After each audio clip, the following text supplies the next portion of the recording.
तमाम दोस्तों को नए साल की हार्दिक शुभकामनाएं। नया साल सभी के लिए मंगलमय हो। आज नए साल के अवसर पर मैं आप सभी के लिए एक बहुत ही दिलचस्प और सस्पेंस से भरी हुई कहानी लेकर आया हूँ। कहानी सुनकर आप अपनी राय हमें कमेंट बॉक्स में ज़रूर बताएं और आपसे गुजारिश है कि हमारी कहानी को ज़्यादा से ज़्यादा शेयर करें ताकि ये ज़्यादा से ज़्यादा लोगों तक पहुँचे। तो आइए बिना देर करते हुए शुरू करते हैं आज की अपनी ये कहानी। जितेंद्र इंतज़ार कर रहा था अपने अंकल का, क्योंकि उसे अपने अंकल के साथ उनके ऑफिस जाना था। दरअसल वो एक नौकरी के सिलसिले में जाने को तैयार था।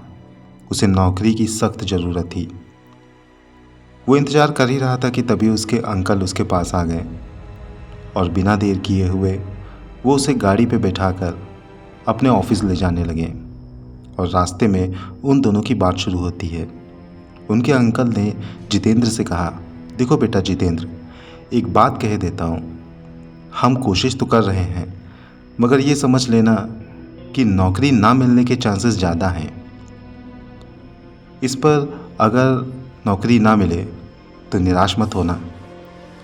जितेंद्र ने हाँ में सिर हिलाया और मनी मन भगवान से प्रार्थना करने लगा। कुछ ही देर के बाद वो लोग ऑफिस पहुँचे।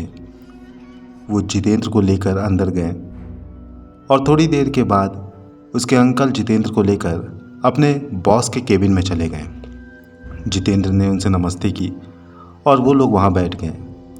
और जितेंद्र के अंकल ने कहा, सर आपने जिस लड़के की बात करी थी मैं वो लड़का लेकर आया हूँ। और फिर उनके अंकल ने आगे बात कही, सर बस एक बात है। बॉस ने कहा, क्या बात? तो जितेंद्र के अंकल ने कहा, दरअसल आपको ज़रूरत है किसी अंग्रेजी बोलने वाले लड़के की, लेकिन जितेंद्र को ज़्यादा अंग्रेजी नहीं आती। इस पर उनके बॉस ने कहा, तो फिर तुम इनको यहाँ लेकर क्यों आए हो? इस पर उनके अंकल ने कहा, दरअसल ये सीख बहुत जल्दी जाएगा, थोड़ी बहुत ये समझता है और इसे नौकरी की ज़्यादा ज़रूरत थी, इसीलिए मैं यहाँ पर ये लेकर आ गया। अब उनके बॉस कुछ सोचने लगे और उसके बाद उन्होंने जितेंद्र से कुछ सवाल किए, कुछ पढ़ने को भी दिया। जितेंद्र ने अपनी पूरी कोशिश की। थोड़ी बहुत जो उसको समझ में आती थी वो पूरी अंग्रेजी उसने उनके बॉस को बताने की पूरी कोशिश की, मगर वो इसमें सफल नहीं हो सका। जितेंद्र के अंकल उसे बड़ी गौर से देख रहे थे और फिर वो अपने बॉस के चेहरे को देखते। उन्हें मालूम था कि जितेंद्र की नौकरी नहीं लगेगी। जितेंद्र के बॉस ने थोड़ा सोचा और उसके बाद जितेंद्र को बाहर बैठने को कहा। जितेंद्र बाहर आ गया और बाहर बैठकर अपने अंकल के आने का इंतज़ार करने लगा। वो दरवाजे पे लगे शीशे से अंदर देख सकता था। उसके अंकल और उनके बॉस के बीच बातचीत हो रही थी। कुछ देर के बाद उनके अंकल उठे और बाहर आ गए। जितेंद्र ने कहा, अंकल क्या हुआ? क्या वो मुझे नौकरी पर रखेंगे? उनके अंकल ने जितेंद्र को बाहर आने को कहा। बाहर आकर वो लोग एक होटल में गए और वहाँ पर जितेंद्र के अंकल ने जितेंद्र से कहा, देखो बेटा जितेंद्र, बॉस तुम्हें नौकरी पे नहीं रख रहे हैं क्योंकि तुम्हें अंग्रेजी ठीक से नहीं आती है और उन्हें बहुत ही जल्द ज़रूरत है किसी ऐसे लड़के की जो अंग्रेजी और दूसरी भाषा भी बोल सके। मगर अफसोस मैंने पहले ही कहा था। खैर कोई बात नहीं, मुझे माफ़ करना जितेंद्र। इस पर जितेंद्र कहने लगा, कोई बात नहीं अंकल, आपने ये जानते हुए भी कि मुझे ठीक से अंग्रेजी नहीं आती मेरी नौकरी लगवाने की कोशिश की। आप निराश मत होइए। ये कहकर जितेंद्र वहाँ से चला गया। अब वो वापस अपने घर आ रहा था। दरअसल उसे नौकरी की बहुत ज़रूरत थी, लेकिन अब उसे नौकरी नहीं मिली थी। कारण ये था कि अब उसे अंग्रेजी नहीं आती थी और अगर वो अंग्रेजी सीखना शुरू भी करता तो कम से कम अच्छी अंग्रेजी बोलने में उसे 2 साल का वक्त लगता और ये वक्त बहुत लंबा था उसके लिए। वो कुछ दूर चलता रहा। चलते चलते वहाँ से बहुत दूर निकल आया। वो घर नहीं गया। वो किसी सुनसान जगह पर गया। सड़क के किनारे जाकर वो एक बड़े से पेड़ के नीचे बैठ गया। अपने हालातों को सोचने लगा। उसे नौकरी नहीं मिली। वो चाहता तो दूसरी नौकरी भी कर सकता था, लेकिन वो नौकरियां उसके लिए उतने पैसे नहीं दे सकती थी जितनी उसको ज़रूरत थी। वो आगे भी बहुत कुछ करना चाहता था और उसके लिए वो ऐसी भी नौकरी ढूंढ रहा था जिससे उसको अच्छा खासा खुद के लिए भी समय मिल सके। ये एक अच्छा चांस था, मगर अफसोस उसकी नौकरी नहीं लगी।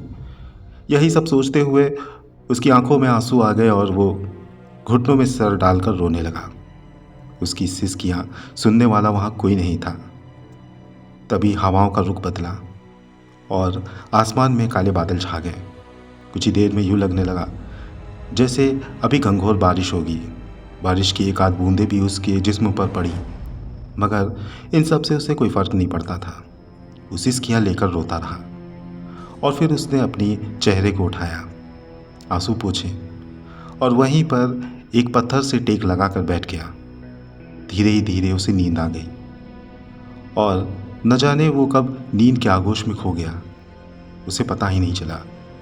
फिर बिजली की तेज कड़कड़ाहट के साथ उसकी आंख खुली। वो इधर उधर देखने लगा। तेज हवाएं चल रही थी। उसने सोचा कि अब घर चला जाए। वो जैसे ही घर जाने के लिए उठा ही था कि एक सरगोशी उसके कान के करीब आई। वो झट से पलट कर देखने लगा। वहाँ एक अंग्रेज लड़की थी। वो जितेंद्र से कहने लगी, सुनिए, ज़रा मुझे ये एड्रेस बता दीजिए। वो थी तो अंग्रेज, लेकिन बहुत अच्छी हिंदी बोल पा रही थी। जितेंद्र ने उस एड्रेस को देखा और कहने लगा, ये आगे ही जाके पड़ता है। उस लड़की ने जितेंद्र के चेहरे को देखा, उसकी आंखों को देखा। वो समझ गई कि ये अभी रोया हुआ है। उस लड़की ने जितेंद्र से कहा, माफ़ कीजिए, आप यहीं के हैं? जितेंद्र ने हाँ में सिर हिलाया। उस लड़की ने उससे कहा, आप कुछ परेशान हैं? जितेंद्र उसकी तरफ देखने लगा। वो कुछ बोला नहीं। फिर उस लड़की ने कहा, माफ़ कीजिए, आपके निजी मामले में बोलने का मुझे कोई हक नहीं, मगर मुझे लगा कि आप परेशान हैं, इसीलिए मैंने आपसे पूछा। जितेंद्र के मन में आया कि ये लड़की तो अंग्रेज है, लेकिन एक दिन में ये मुझे अंग्रेजी नहीं सिखा सकती। लेकिन फिर भी अपना दर्द बांटने के लिए उसने अपनी सारी दास्तां उस अंग्रेज लड़की को बता दी। वो लड़की उसकी दास्तां सुनती रही। फिर उसने जितेंद्र से कहा, ठीक है, तुम्हें नौकरी नहीं मिली तो कोई बात नहीं, लेकिन अगर तुम बुरा मत मानो तो तुम मेरे यहाँ कुछ दिन काम कर सकते हो। दरअसल मैं एक प्रोजेक्ट पे काम कर रही हूँ, इसीलिए मुझे 2 साल तक इंडिया में रुकना पड़ेगा। 2 साल के लिए मुझे कोई ऐसा चाहिए जो मेरे यहाँ पर काम कर सके। अगर तुम बुरा ना मानो तो तुम मेरे यहाँ काम कर सकते हो। मैं तुम्हें अच्छी खासी तनख्वाह दूँगी और तुम्हें अंग्रेजी भी सिखाऊंगी। जो नौकरी तुम्हें नहीं मिली वो तो अब नहीं मिलेगी, लेकिन आने वाले समय के लिए मैं तुम्हारे लिए नौकरी के रास्ते खोल दूंगी, क्योंकि मैं तुम्हें इंग्लिश ही नहीं, अगर तुम ढंग से सीखते रहे तो मैं तुम्हें फ्रेंच, स्पेनिश, इटालियन सब कुछ सिखा दूंगी। ये सुनकर उसे थोड़ी तसल्ली मिली। उसने सोचा कि चलो, एक नौकरी नहीं मिली तो क्या हुआ, दूसरी नौकरी ही शुरू करते हैं। उसने हामी भर दी, क्योंकि उसे अब थोड़े पैसे ही मिलने तो लगते हैं। वैसे भी विदेशी करेंसी भारत की करेंसी से बड़ी है। ये सोचकर उसने हामी भरी और फिर वो खुद चलकर उस लड़की को वहाँ से उस पते पर ले गया जहाँ वो जाना चाहती थी। उसने एक बड़ा सा घर लिया था 2 साल के लिए। जितेंद्र ने उसको उस पते पर पहुँचा दिया। उस एरिया को जितेंद्र बहुत अच्छी तरीके से बचपन से जानता था। जितेंद्र ने कहा कि मैं साफ़ सफाई कर देता हूँ। फ़ौरन ही जितेंद्र ने उस घर की साफ़ सफाई शुरू कर दी। थोड़ी साफ़ सफाई करने के बाद वो कहने लगा, मैडम रात हो रही है, इसलिए मैं होटल से खाना मंगवा देता हूँ और फिर आप खा लीजिए। मैं सुबह आऊँगा और फिर बाकी के काम कर दूँगा। उस लड़की ने कहा, ठीक है, मेरा नाम जैनी है, तुम मुझे जैनी कहना, और तुम सुबह आकर के सबसे पहले पढ़ाई करोगे और उसके बाद सारे काम होंगे। जितेंद्र ने हाँ में सिर हिलाए और वहाँ से चला गया। वो अब खुश था। वो घर गया और दूसरे दिन का इंतज़ाम करने लगा। खाना पीना खाकर वो जल्दी ही सो गया। और सुबह जल्दी ही उठकर उसने किताब ली और एक कलम ली और फिर वो जेनी के घर की ओर चल पड़ा। चलते चलते लगभग 20 मिनट के बाद वो जेनी के घर पहुंचा। वहां पहुंचते ही उसने उसे गुड मॉर्निंग बोला। सबसे पहले उसने उसे कॉफ़ी बना के दी और उसके बाद जेनी ने उसे पढ़ाना शुरू किया। उसने अंग्रेजी की क्लास शुरू की और उसे सब कुछ अच्छे से समझाने लगी। पहले दिन की क्लास करके उसे बहुत अच्छा लगा। उसने कुछ सेंटेंसेस सीखे, कुछ नियम सीखे जिन्हें उसको अब मन ही मन दोहराना था और उसकी प्रैक्टिस करनी थी। जेनी के साथ काम करके उसे अच्छा लगा। उसके दिल में एक उम्मीद जग गई थी। अब ये रोज़ का सिलसिला हो गया। वो रोज़ जाता, रोज़ काम करता, सीखता और फिर उनके लिए जो कुछ भी वो कहती वो करता। सब्जी लाता, कभी कभी खाना बनाता और कहीं जेनी को जाना होता तो वो उसे लेकर भी जाता, क्योंकि वो यहाँ के अपने इलाके के एक एक जगह से अच्छी तरह से वाकिफ़ था। अब जेनी उसके अंदर बहुत से बदलाव करने लगी थी। वो उसको पढ़ना, बोलना, चलना, बैठना, लोगों से बात करना, ये सब कुछ सिखाने लगी थी। उसके अंदर जो तब्दीली हो रही थी, उसकी माँ भी उस तब्दीली को महसूस कर पा रही थी। वो बहुत खुश थी। महीना ख़त्म हुआ और फिर जेनी ने जितेंद्र को कुछ पैसे दिए। वो पैसे उसके लिए काफ़ी ज़्यादा थे। वो झट से अपनी माँ के पास आया, उसने अपनी माँ को पैसे दिए। उसकी माँ भी बहुत खुश हुई। अब सब कुछ जैसे ठीक चल रहा था और जितेंद्र भी मन लगा के पढ़ रहा था। 1 महीने तक तो सब कुछ नॉर्मल चलता रहा, मगर एक दिन कुछ अजीब हुआ, कुछ ऐसा जिसके बारे में शायद उसने कभी सोचा भी नहीं था। हुआ यूं, एक सुबह जितेंद्र उठा। रोज की तरह तैयार होकर वो जेनी के घर के लिए निकल पड़ा।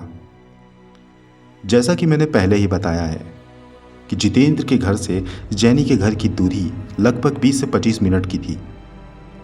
सो वो जा रहा था, वो पैदल ही जा रहा था। मगर आज न जाने ऐसा क्या हुआ कि जैसे उसने 2 से 4 कदम ही चले हों, उसने अपने आप को जेनी के घर के सामने खड़ा पाया। ये देखकर वो धक से चौंक गया। वो जगा हुआ था, होश में था, मगर ये कैसे हो सकता था? उसे कुछ देर समझ नहीं आया। सिर खुजलाता हुआ वो अपने आगे पीछे देखता रहा, मगर वो नहीं समझ पा रहा था कि वो इतनी जल्दी उस घर में कैसे पहुंचा। उसने देखा कि बाहर से जेनी आ रही थी। उसने भी जब जितेंद्र को बाहर खड़े हुए देखा तो अंदर बुला लिया। अंदर गया, उसने जेनी के लिए कॉफ़ी बनाई और फिर क्लास शुरू हुई। पढ़ने के बाद वो वापस आया। वापस आते समय उसको तो कुछ अजीब नहीं लगा, लेकिन सुबह जो ये उसने महसूस किया था, उसने इसका सर घुमा के रख दिया था। लेकिन ये सिर्फ पहली बार नहीं था, क्योंकि अब अगले दिन वो और भी कुछ ऐसा ही अनुभव करने वाला था। अगले दिन जब वो अपनी क्लास के लिए उठा, फिर अपनी किताब उठाई और घर से निकल पड़ा। इस बार वो जल्दी से जेनी के घर नहीं पहुंचा, बल्कि सीधी वही रास्ता जा रहा था। मगर उसने अपने रास्ते में बहुत सारी तब्दीली महसूस की। उसने देखा कि उसके रास्ते के दाहिने बाएं बहुत खूबसूरत सी झील बनी हुई है, जिसमें नाव चल रही है और अजीब अजीब तरह के बच्चे खेल रहे हैं। वो सोचने लगा कि ये झील एक ही रात में कैसे बन गई। उसके दिमाग में ये भी ना आया कि वहाँ जाकर पूछे, किसी से बात करे। वो बस सीधे चलता रहा। फिर वो क्या देखता है कि उसे चलते हुए बहुत देर हो गई है और जेनी का घर थोड़ी ही दूरी पर है। ऐसा लगता था कि 10 कदम पर, मगर उसने सैकड़ों कदम चल डाले। वो जेनी के दहलीज पर भी नहीं पहुंच पाया। वो थक हार कर वहीं पर रुक गया। उसने सोचा, ये क्या हो रहा है? आखिर कल मैं 2 कदम पर ही घर पहुंच गया था और आज मुझे इतनी देर क्यों लग रही है? तभी उसने सामने से जेनी को देखा। जेनी ने जैसे ही उसे पास बुलाया, झट से 5 कदम में ही वो जेनी के दहलीज पर था। जैनी ने उसको हक्का बक्का देखकर पूछा, क्या सोच रहे हो? वो कहने लगा कि अभी मुझे लग रहा था कि जैसे आपका घर बहुत दूर है। जैनी हंसने लगी, कहने लगी, तुम कुछ ज़्यादा ही सोच रहे हो। लगता है रात भर जग के पढ़ते हो और सोते भी नहीं हो। चलो क्लास करो चल के। वो लोग क्लास करने लगे। क्लास के बाद जब जितेंद्र जेनी की बताए हुए काम को करने लगा और काम काम खत्म करके वापस आने लगा ही था कि तभी उसने रुक कर जेनी से कहा, जेनी, ज़रा एक बात कहनी है तुमसे। जेनी कहने लगी, हाँ जितेंद्र बोलो। वो जेनी के पास आया और उससे कहने लगा, दरअसल 2 दिन से मैं एक अजीब सी चीज़ अनुभव कर रहा हूँ। जेनी उसे संजीदा होकर देखने लगी, क्या चीज़?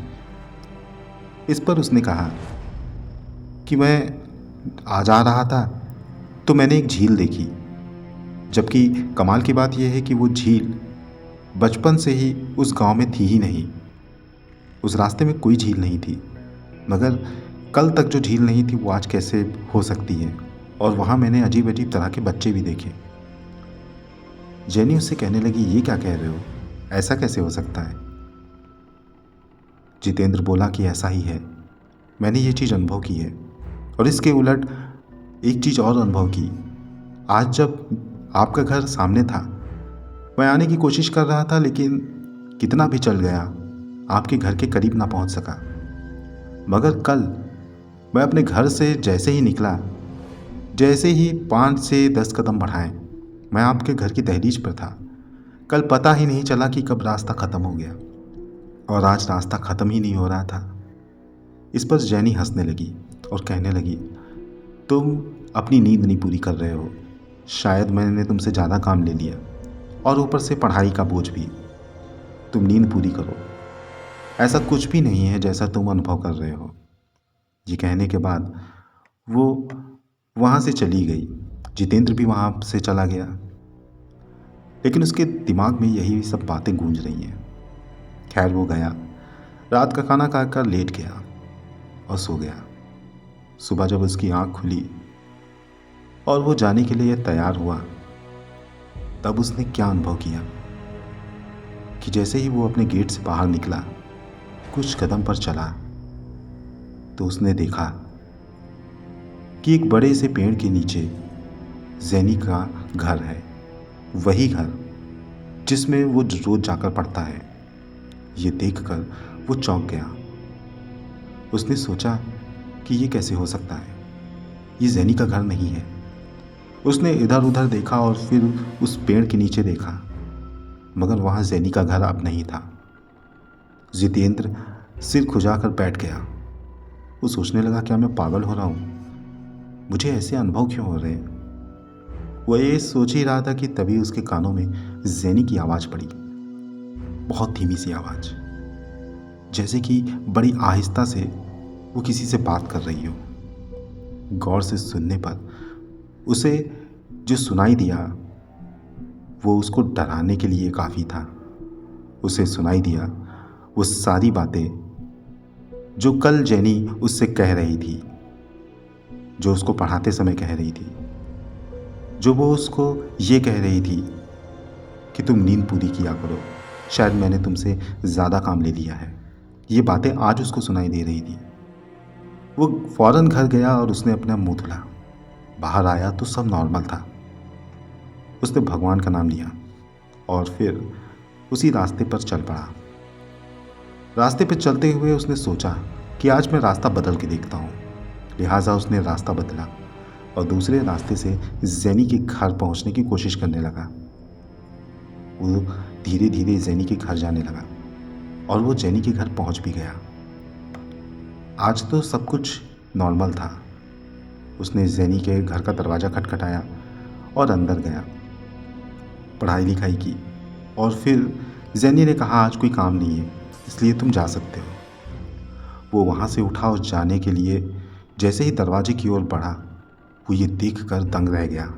जिस दरवाजे से वो अंदर आया था, वहाँ पे अब वो दरवाज़ा नहीं था। वो इधर उधर देखने लगा। जैनी कहने लगी, क्या वो जितेंद्र? इस पर जितेंद्र ने जैनी से कहा, यहाँ पर दरवाज़ा था ना? जैनी कहने लगी, नहीं तो, दरवाज़ा तो हमेशा से वहाँ पे था। दूसरी ओर उसने देखा तो वही दरवाज़ा दीवार की दूसरी तरफ था। जितेंद्र बिना कुछ कहे वहाँ से जाने लगा। जैनी ने कहा, जितेंद्र तुम्हारी तबीयत तो ठीक है ना? इस पर जितेंद्र ने कहा, मुझे कुछ दिन से अजीब अनुभव हो रहे हैं, न जाने ऐसा क्यों है। इस पर जैनी ने कहा, तुम 2 दिन आराम कर लो, 2 दिन बाद आना। जितेंद्र वहाँ से चला गया। उसके दिमाग में यही सारी बातें गूंज रही थीं। उसने 2 दिन आराम करने का फैसला किया। दूसरे दिन जब वो सोकर उठा, उसके लिए सब कुछ नॉर्मल था। वो अपने रोज के काम करने लगा। लेकिन इधर उसी दिन जब जैनी की आंख खुली और वो चुपचाप अपने कमरे से बाहर आई और उसने बाहर का दरवाज़ा खोला, तो वो ये देखकर दंग रह गई। उसके होश उड़ गए। उसे समझ नहीं आया कि आखिर ये क्या है, क्योंकि जिस दरवाजे के बाहर उसका खूबसूरत गार्डन था हुआ करता था, अब उस गार्डन की जगह पर एक नदी बह रही थी, जिसे देखकर जैनी के होश उड़ गए थे और उसके दिमाग में जितेंद्र की बातें गूंजने लगी थी। ऐसा अनुभव जितेंद्र ने भी शेयर किया था उसके साथ। दोस्तों, ये कहानी अभी जारी है। इसका अगला और आखिरी भाग मैं जल्दी ही आपके लिए प्रस्तुत करूँगा। ये इस कहानी सुनकर आपको कैसा लगा, हमें ज़रूर बताएं। मिलता हूँ अगली बार इसी कहानी के अगले हिस्से के साथ। तब तक के लिए गुड बाय।